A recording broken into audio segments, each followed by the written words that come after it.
Before we get to the 31 thoughts, we just had this conversation on the air. What was the most impressive victory out of the Canadian victories last night? Ooh, that's a good one.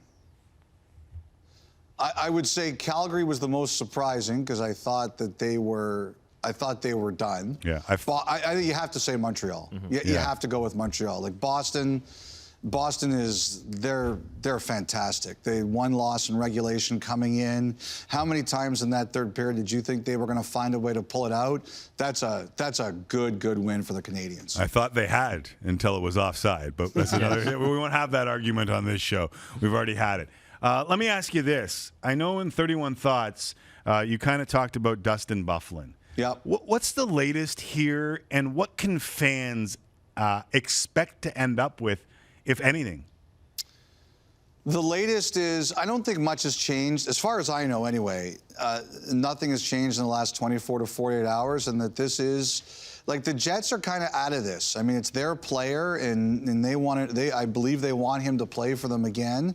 But this is in the league's hands right now, and they are going to determine, at least from the Jets side, the course of action. I think ultimately what we're going to see here is, at some point in time when he's healthy, Dustin Byfuglien is going to say that I'm ready to play, or he's going to ask to report to the Jets and maybe go under team-monitored rehab or something like that. He has to decide he wants to try and come back, and that's when, if he wants to try and come back. And I think that's kind of when the next phase of this is going to be. It seems headed towards arbitration right now because the league has taken one side, and that is pronounced that he was fit to play at the end of last year.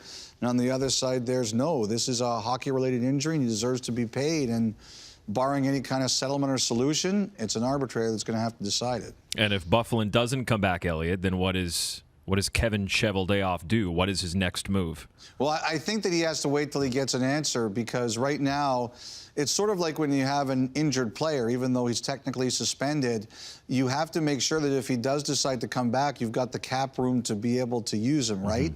And he's got not an insignificant number, $7.6 million. So the Jets are sitting there saying, what happens if Byfuglien decides he wants to come back and play and we can't fit him in? So I think that affects a lot of their decision-making, at least for now. Part of the other 31 Thoughts, and listen, I come here every day with 1,000 sheets of paper on my desk filled with stats that I try and research and come up with ideas that I try and bring to the table. One of the stats that I left behind earlier in the show is that Victor Mete now has more goals than Taylor Hall. I don't think that will continue throughout the rest of the season. So, yeah. So Taylor Hall, there's going to be a meeting with Seixeiro. Do we know what's going to come out of it, or has the play of the Devils altered maybe what Taylor Hall has thought? Because they came out of the gate pretty poorly, but they've played better of late. They've been better. I thought they were pretty good last night. Hellebuck was great. Hellebuck's been really good as of late, and I thought he was really good last night. I mean, I just think that what Taylor Hall wants, he's made the playoffs once in his NHL career.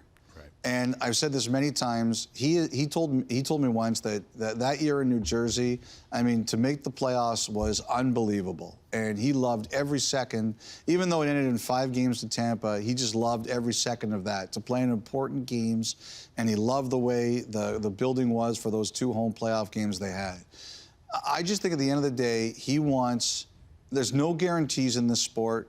There's always going to be teams that come out of nowhere to make the playoffs, teams that you think are going to make the playoffs for sure who don't. He just wants the best possible chance he thinks he can get to be a consistent playoff team. And New Jersey's going to have to convince him of that, or he'll probably look in another direction. I think the other thing that, has to be discussed is, does Taylor Hall want to sign, or does he want to see what the market value is for himself?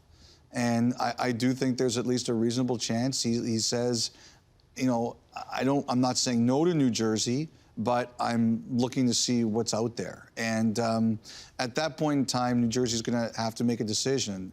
And that's the one thing I don't worry about in all this. I think New Jersey's got a general manager who's not afraid, a general manager who's seen a lot, and I don't think he'll wait or panic. I think that if he sees an opportunity to either sign him or move him, I don't think he's going to be afraid to do that. I want to ask you about the Islanders, Elliotte, because 2 years ago they allowed the most goals in the National Hockey League, and then Barry Trotz comes in, and they're just a much better defensive team. They have won 10 straight games with Semyon Varlamov and Thomas Greiss as their 1-2 punch. Is it semi-sustainable? I mean, they're doing this without Jordan Eberle as well, but they're one of these stories in the National Hockey League right now. Well, I don't think it's sustainable to expect them to keep winning 10 games in a row for the rest of the league. I was hoping you would say yes. I don't know. But look, like, at what point in time do you look at this and say it's not a fluke? Yeah. You know, Barry Trotz is always his teams have always been either good or they've been above expectations most of the time. He preaches we play a certain way, and because they're consistent to it and because his players are committed to it, it keeps them in games, and it's kept them in a lot of games. When he was in Nashville, and when he was like Washington, it was a great team. But when he was in Nashville and he was now with the Islanders, they always were in games that they weren't expected to be in or did better than people thought because they were committed to the way they play. So, you know, you argue, Alex, is it the chicken or the egg? I'm not necessarily calling the Islanders chickens or Barry Trotz a chicken, but I think this is a case where it's the chicken and the egg, where one says you're going to play this way and the others say, yeah, you know what, we buy in and we're going to do it. Scott had a great line about them. He said, bricklayers don't paint the ceilings. And on the New York Islanders, the bricklayers do their job and the ceiling painters do theirs. One last one. We got about a minute left here, but Mike Babcock's going to join us in a few moments. It seems like the Leafs are going to have patience not only with their coach, but with their star players, doesn't it? Absolutely. You know, last night people were like, that game, you know, wasn't that good.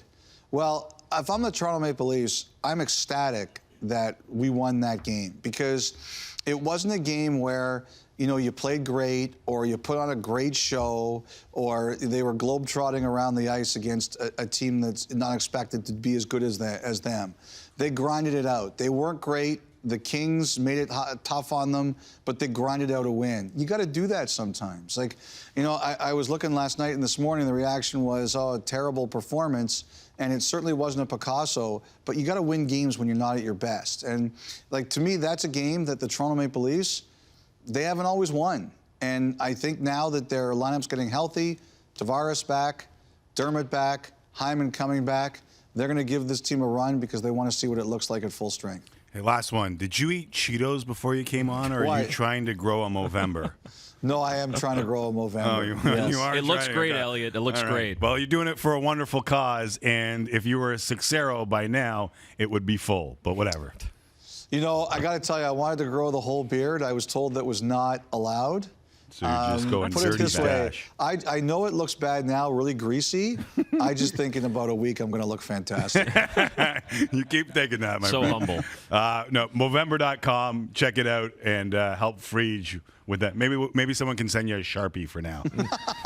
Thanks, Friedge. All right, guys, take care. See you, Elliotte. There's the extreme close-up nobody wanted. Elliotte Friedman here on Tim and Sid. By the way,